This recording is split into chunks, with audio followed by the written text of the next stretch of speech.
Bem-vindos a mais uma edição do JR 15 Minutos, o podcast da Record que aprofunda as notícias que mexem com a nossa vida.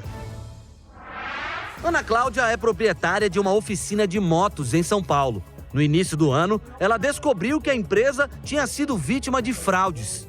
Ela conta que os criminosos mudaram não só a razão social, mas todas as informações da empresa que estavam vinculadas ao CNPJ original e fizeram compras em 6 estabelecimentos diferentes no estado de São Paulo. O CNPJ é o principal número para se identificar uma empresa. É uma espécie de CPF da pessoa jurídica. Isso torna esse número atrativo para golpistas. E como as empresas movimentam um volume maior de dinheiro, a atração é ainda maior. Como proteger a identidade de uma empresa e evitar golpes? É possível monitorar o uso do CNPJ de uma empresa? E os CPFs também são usados em golpes? O JR 15 Minutos recebe Flávio Filizola Durso, advogado especialista em crimes digitais, para responder essas e outras perguntas. Muito bem-vindo ao nosso podcast, Dr. Flávio. Celso, prazer voltar aqui ao JR 15 Minutos. Quero deixar o meu abraço a você e a todos que nos ouvem. Quem nos acompanha nessa entrevista é Felipe Brandão, repórter da Record. Felipe, nós ouvimos aí um trecho da sua reportagem sobre esse assunto no Jornal da Record. Você mostrou o caso da Ana Clara, vítima do golpe. Ela agora está recebendo cobranças por compras que não fez. Oi, Celso. Oi, doutor Flávio. Muito bem-vindo. Pois é, Celso. A Ana Clara, ela fez um boletim de ocorrência, mas começou a receber ligações cobrando dívidas que até agora já somam mais de R$20 mil.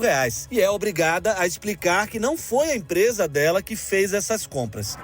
O que a gente está tentando explicar para as empresas é, olha, não fomos nós que fizemos e nós não temos condições de pagar e arcar com isso, Doutor Flávio, fazer um boletim de ocorrência é importante. O que mais o empresário, especialmente o MEI, precisa fazer assim que identificar que foi vítima de um golpe desses? Felipe, essa é uma excelente pergunta. O boletim de ocorrência é o mínimo que se deve fazer. Ao lavrar um boletim de ocorrência, você estará comunicando à autoridade policial do ocorrido. Inclusive, esse boletim de ocorrência servirá como prova de que você é a vítima na questão. Porque se você não tiver um documento que prove que você, na verdade, é a vítima, essas cobranças recairão sobre você, sobre sua pessoa jurídica. Então, aquele detentor de uma empresa precisa ter muita atenção aos sinais. Veja, hoje nós temos canais de reclamação, como sites, que acabam sendo usados para que as pessoas coloquem ali o seu problema com a empresa. Ali é um excelente lugar para que essas pessoas, donas de empresa, façam essa varredura de informações. Ali pode haver indícios de que o seu CNPJ está sendo usado de forma fraudulenta por terceiro. Outro ponto também muito importante é que você também analise as redes sociais. As pessoas têm utilizado cada vez mais as redes sociais para fazer reclamações de empresas. Então, ao verificar que há comentários que fogem à realidade, por exemplo, produtos que não foram entregues, pagamentos que não foram realizados e de compras que também não foram realizadas pela sua empresa, isso deve servir de alerta para que essa pessoa jurídica tome conhecimento de que podem estar utilizando o seu CNPJ para atividades criminosas. Agora, doutor Flávio, é incrível como os golpistas têm acesso aos números dos CNPJs das empresas e conseguem até modificar os dados, dessas empresas nos registros oficiais. Esse é um problema muito sério que nós temos. Infelizmente, o que nós observamos é um constante vazamento de dados, seja de pessoas físicas, seja de pessoas jurídicas. Isso facilita de forma gigantesca o trabalho dos golpistas. Com as informações, inclusive de acesso, por exemplo, a canais oficiais, o gov.br, o criminoso consegue ali, muitas vezes, fazer alterações que são danosas, seja para a pessoa física, como eu disse, seja para a pessoa jurídica. Então, infelizmente, muitas das vezes, aquela vítima, pessoa jurídica ou pessoa física, não tem culpa de ser vítima desse crime. Ela nem, de alguma forma, contribuiu para o vazamento de dado ou para que esse dado chegasse nesse criminoso. Simplesmente por ter o seu dado num banco de dados vazado, ela acaba se tornando vítima de fraudes. Para evitar ser surpreendido apenas ao receber uma cobrança indevida, os empresários podem monitorar o uso do CNPJ. Há, inclusive, empresas que cobram por isso, mas é possível sim monitorar gratuitamente através do site Registrato do Banco Central. Isso pode facilitar, doutor Flávio, que o empresário tome providências mais cedo e evite problemas maiores? O Registrato é uma excelente ferramenta também para pessoas físicas e jurídicas, aqui vale ressaltar. Porque ali você vai ter toda a informação de contas abertas, de empréstimos realizados, toda a vida bancária, vamos assim dizer, da pessoa física e da pessoa jurídica. Então, é aconselhável que as pessoas sempre deem uma olhada, pesquisem esse site, entrem nele e verifiquem o que está constando no seu CPF e no seu CNPJ. Porque hoje em dia, como foi dito, é muito fácil, por exemplo, se abrir uma conta bancária, inclusive de pessoa jurídica. Nós temos vazamentos de dados, nós temos falsificação de documentos, é tudo feito online, o que facilita muitas vezes a fraude, e aí pode acontecer, inclusive, de pessoas abrirem contas de pessoas jurídicas em instituições bancárias. Agora, toda essa facilidade, né, doutor, também é um atrativo para os criminosos. Sem dúvida nenhuma. O criminoso migrou para a internet pelas facilidades. O assalto, né, que a gente falava, o furto, o roubo, ele tem seus riscos para aquele que está cometendo o crime. E na internet é um ambiente muito mais seguro, vamos assim dizer. Ele está muitas vezes na sua própria residência, num escritório ou em qualquer outro lugar. E para o Estado, através da polícia, alcançá-lo, sem dúvida nenhuma, é muito mais complicado. Que o aparato tecnológico, algumas vezes, auxilia para que ele fique mais difícil de ser alcançado. Utilização, por exemplo, de VPN e outras ferramentas tecnológicas que acabam, de alguma forma, criando novas barreiras para se tentar identificar esses criminosos. Sem dúvida alguma, outra facilidade que pessoas físicas e jurídicas ganharam é a internet, como o senhor salientou. Mas a rede também facilita a vida dos golpistas, né? Empresas têm que adotar aí cuidados especiais no uso da internet, né? Celso, tem uma situação muito séria que tem acontecido e que ela é danosa tanto para as pessoas jurídicas quanto para as pessoas físicas. Trago um exemplo. Há casos, por exemplo, de hotéis que estão tendo o nome utilizado naqueles links patrocinados. Quando você vai fazer uma busca no buscador, geralmente as primeiras informações que aparecem, os primeiros sites, resultados, são desses links patrocinados. E há criminosos que estão utilizando, por exemplo, nome de hotéis verdadeiros, criando links falsos que acabam direcionando o consumidor, futuro hóspede ou pretenso hóspede, para esses sites falsos e ali coletam suas informações, inclusive cartão bancário, etc. Então, precisa ter muita atenção, porque mesmo quando você navega num ambiente em tese seguro como um buscador, ele pode estar te direcionando para um site fraudulento. Bom, há um golpe mais antigo em que as pessoas usam o CPF das vítimas para abrir uma empresa, fazem compras em nome dessa empresa e depois simplesmente desaparecem. A vítima fica com uma empresa cheia de dívidas que ela não fez. É o chamado golpe da arara. Como se prevenir, doutor Flávio, do uso indevido do seu CPF? O que o indivíduo tem que ter muito cuidado, inclusive nos dias de hoje, é com relação ao seu documento. Infelizmente, hoje ficou muito fácil o acesso aos dados, mas aquela cópia daquele documento ainda é um pouco preservado. Então, muita cautela para quem você envia esse documento, porque muitas vezes isso é suficiente, por exemplo, como foi dito, para a abertura de uma conta. Então, o indivíduo deve tomar muito cuidado, porque se acontecer de utilizarem o CPF dele, seja para abrir uma conta, seja para abrir uma empresa, seja para praticar golpes, isso vai trazer uma dor de cabeça gigantesca. Há casos em que a pessoa tem que ir praticamente semanalmente a uma delegacia ou de forma online registrar o boletim de ocorrência em razão de golpes que estão sendo praticados com a utilização do seu CPF ou de um CNPJ oriundo do seu CPF.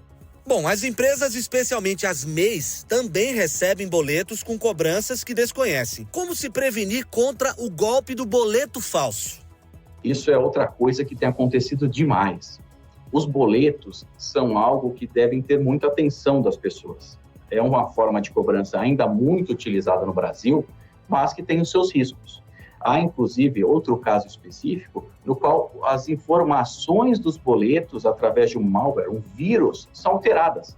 Você recebe, e esse é mais grave, você recebe de uma origem conhecida este boleto. Então, por exemplo, você faz a locação do imóvel.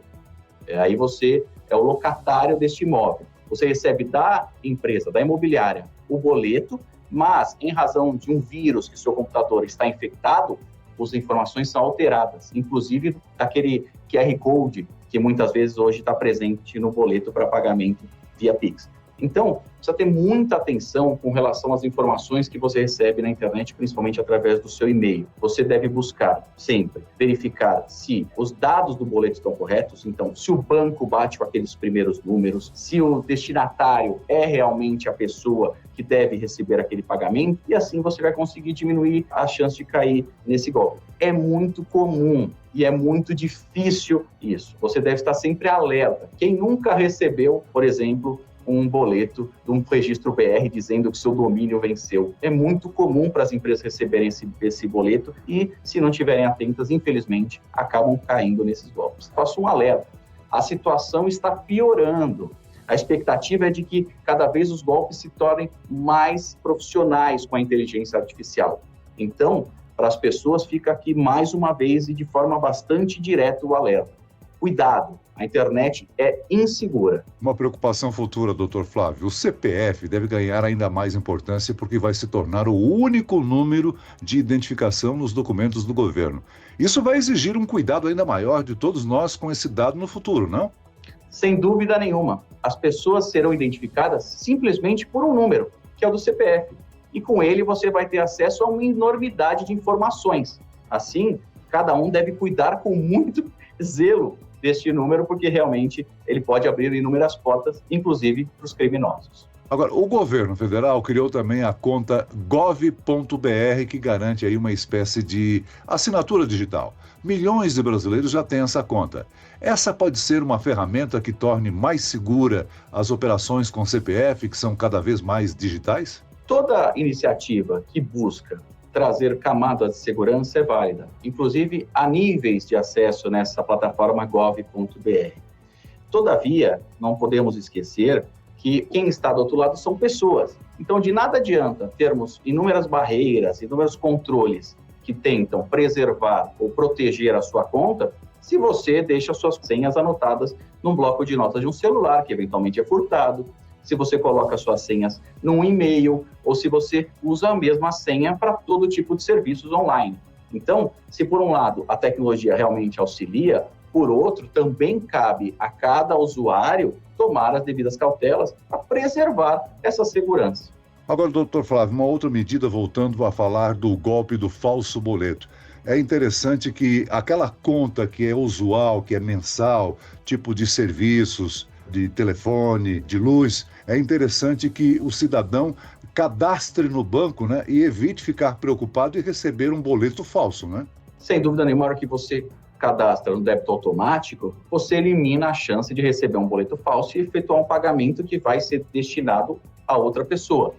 Todavia, isso, até por experiência pessoal, e creio que é um problema que todos nós cidadãos temos, isso traz um outro problema, porque as empresas, algumas vezes, não são 100% corretas na sua atividade e acabam colocando ali uma cobrança questionável. Então, quando você coloca, geralmente, débito automático, por uma questão de conforto, muitas das vezes as pessoas não confirmam aquele valor, não conferem os dados, e isso pode trazer um gasto desnecessário.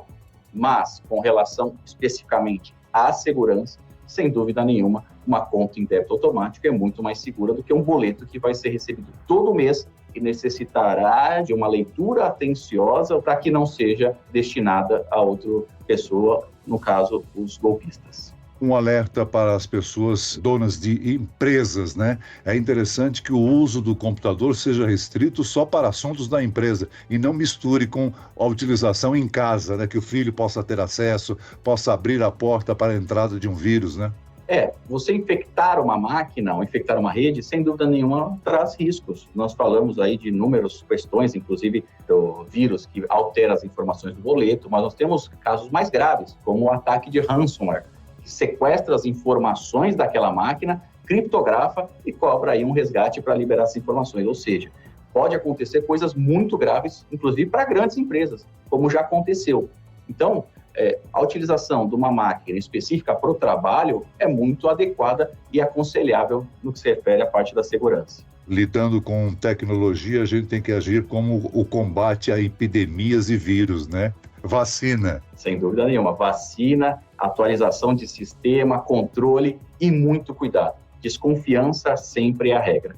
Muito bem, nós chegamos ao fim desta edição do 15 Minutos. Eu quero aqui agradecer a participação do advogado especialista em crimes digitais, Flávio Vilizola Durso. Muito obrigado, doutor Flávio. Celso, é sempre um prazer poder falar com você, com o Felipe e com todos que nos acompanham aí no podcast JR 15 Minutos. E agradeço também a presença do repórter da Record, Felipe Brandão. Obrigado, Felipe. Celso, muito obrigado. Obrigado também ao doutor Flávio pela participação.